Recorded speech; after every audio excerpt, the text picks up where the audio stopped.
Em novembro, o Cotai Project vai lançar um ecossistema financeiro global completo. Wallet, Exchange, Gateway, Marketplace e Betting.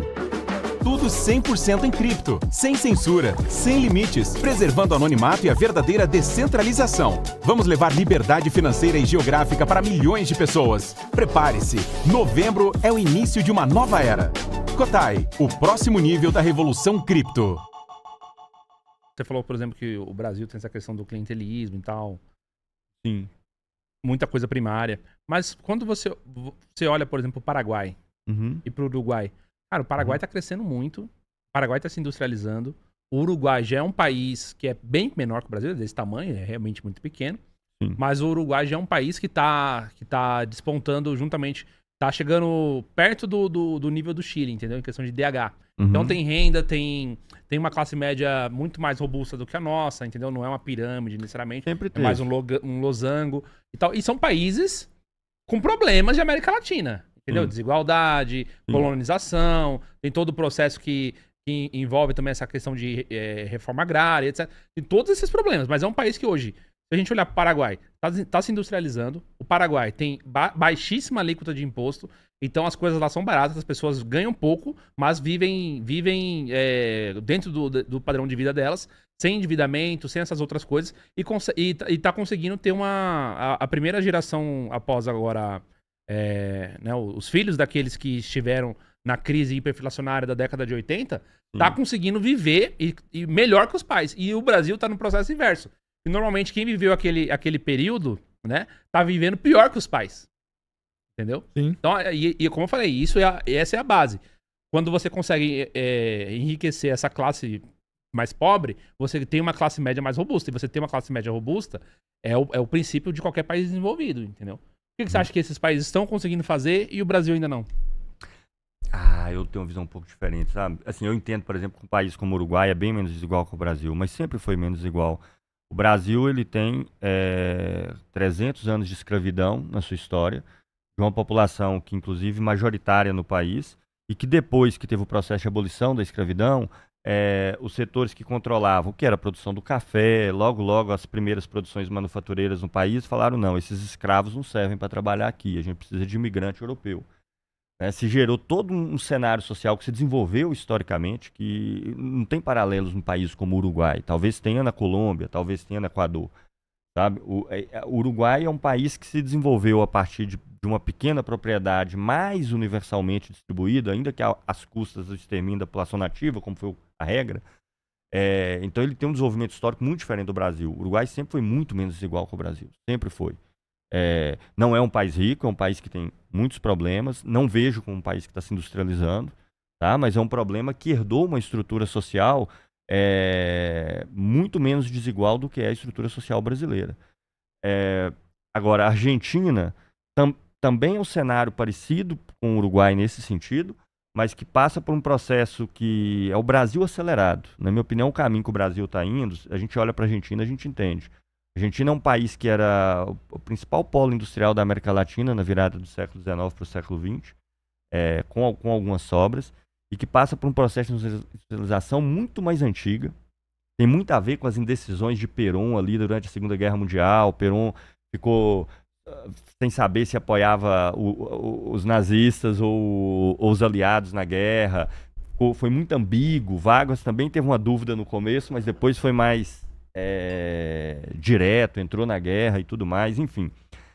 E é um país que historicamente é muito menos desigual que o Brasil, mas agora está caminhando para patamares de desigualdades brasileiros, que para os argentinos é uma novidade. Né? Então, assim, eu realmente não consigo. Eu vejo essas oscilações econômicas, como a do Paraguai, por exemplo, típicas da América Latina.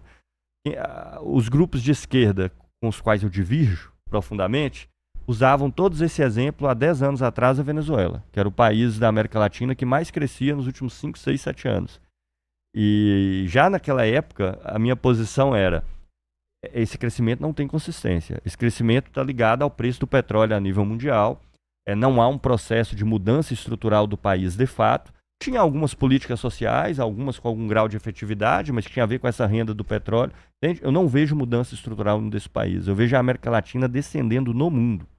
nesse período Não, histórico por que nós exemplo, estamos no vivendo. caso da Venezuela, que estava ligado ao petróleo, é uma coisa muito específica e a gente sabe que era passageira no sentido de que deu a crise no preço do petróleo, acabou, Sim, entendeu? Acabou o dinheiro.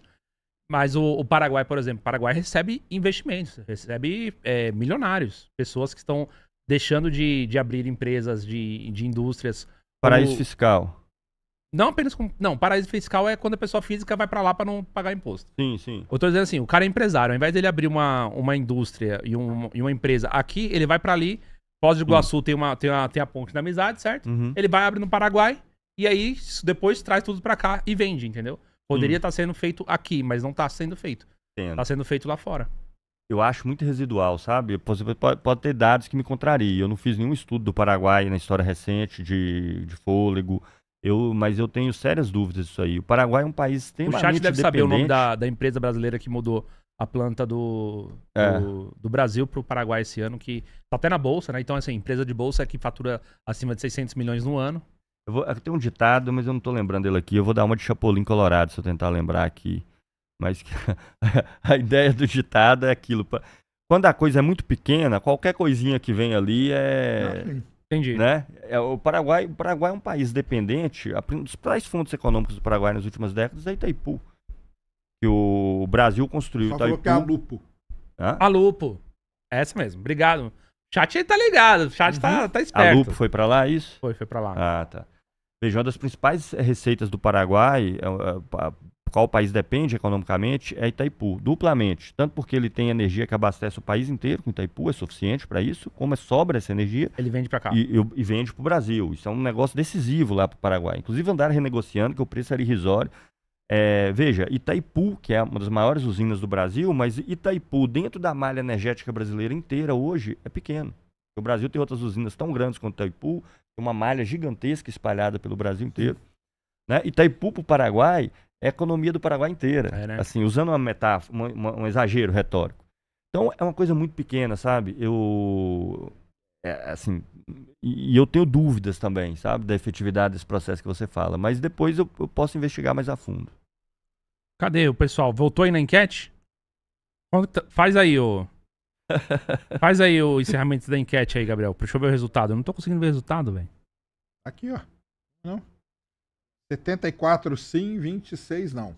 Olha, o pessoal tá Tá otimista. otimista. E aí, galera? Bora?